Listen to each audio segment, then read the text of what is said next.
When you first heard about Athletes Unlimited, although it's going to be for indoor, what were some of your first impressions of a point system and a draft and a new way of playing and teams changing every week? What was your first thoughts?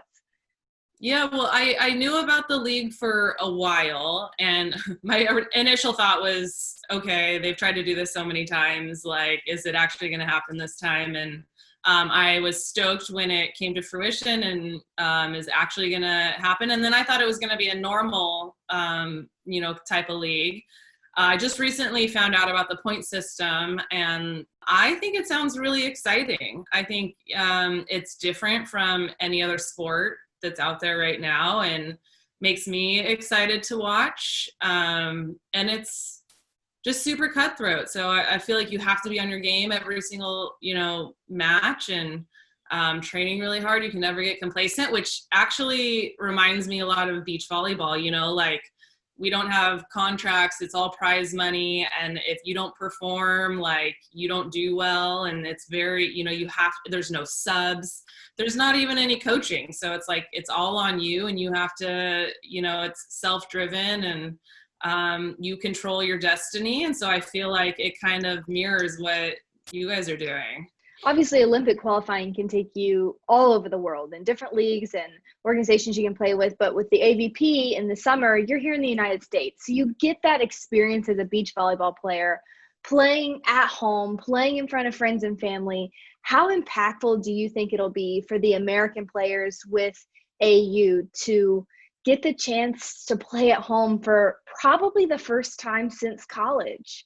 For me, I played indoor for a while, and the idea of doing these long seasons in foreign countries without your friends and family was I always viewed it as such a huge sacrifice. Like it sounds cool, like you get to go live in another country, but when you actually do it, it can be really lonely and a huge grind. And,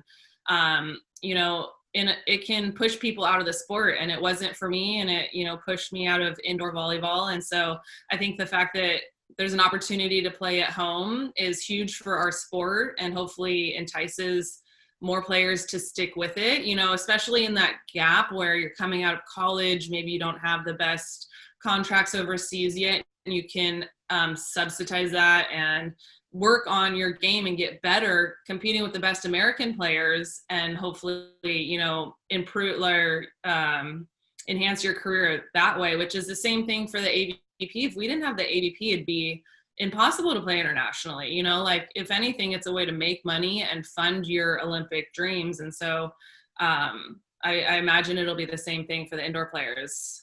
Okay, it's time for some fun. So this next segment is settling it. So April Ross settles it. Some fun, controversial questions that I want to know your answer to. So my first one for you is, do you eat macaroni and cheese with a fork or with a spoon? Oh, you scared me there for a minute. Definitely a fork. I've never used a spoon before. I've never even heard of that. The spoon users, allegedly, I eat my mac and cheese with a fork, say that it gets more cheese in the bite, but I don't know about eating it with a spoon. That means you're eating bad macaroni and cheese. So you're going to have some expertise in this one because of how much you travel and fly. So does the person flying in the middle seat get both armrests? Yes, absolutely. I like you said, I fly a lot. I've been in the middle. I've been in the aisle or the window. And if I'm in the aisle or the window, I give up the armrest. I understand what it's like to be in the middle. It sucks, and you deserve both armrests. What is something that everyone, no matter who it is, even the most athletic person, looks stupid doing? So I'll give you some examples. I think running with a backpack. I've never seen someone gracefully run with a backpack, or chasing a ping pong ball. I feel like chasing a ping pong ball is the most demoralizing thing you can do. Oh my goodness. Okay. I would say, honestly, the thing that's in my head right now is karaokeing. Because if you're bad, you look ridiculous doing it. And I feel like this is kind of judgy, but if you're good at singing and you're at karaoke night and you're taking yourself too seriously, like you look ridiculous also. So I just don't think there's a way to look cool doing karaoke. You're one of the two people. You're one of two. Okay, this one is super tailored to you. How do you prefer your sand on the court? Do you like it firm, super deep, shallow, dark sand, light sand, a little wet, completely dry? Like, what is the perfect sand for you? The perfect sand for me is like kind of middle depth, not too shallow, not too deep.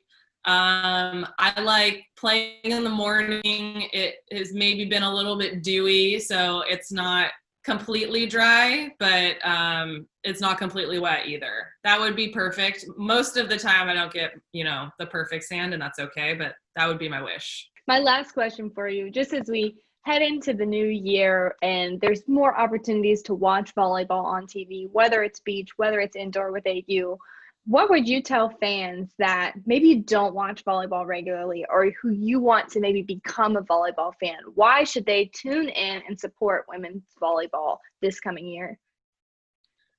Well, I think it can be daunting when you first kind of see volleyball. There's a lot of rules and it goes really fast and sometimes it's hard to follow, which kind of is how football was for me at first. I didn't know the rules. I would just encourage them to keep watching and learn the rules, and it gets really exciting. Like, I think volleyball is the most exciting sport to watch. It's the number one sport I'm going to watch. And I think once people can follow, how fast the ball is moving and the touches and know the rules, the more exciting it gets. And so just to dive a little bit deeper, do a little bit more self-educating. And I don't think it takes very long to get a hold of.